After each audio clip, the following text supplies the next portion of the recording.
References to angels abound in the Old as well as the New Testament. Angels make a significant contribution to salvation history. They are usually messengers or rescuers, but invariably obedient to God. God entrusted the Israelite community to an angel to guide and guard them to reach the promised land safely.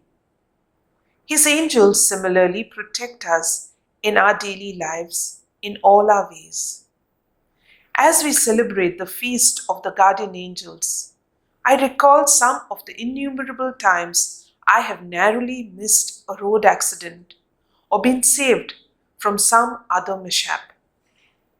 Our guardian angels are always at hand to guard and defend us. We need to appreciate them and be grateful for their service.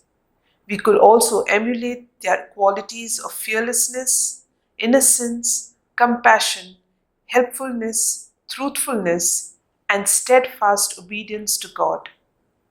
Jesus gives his children a special place in his kingdom because of their innocence and their humility. Indeed, humility is a quality that children possess in common with the angels. Jesus says that the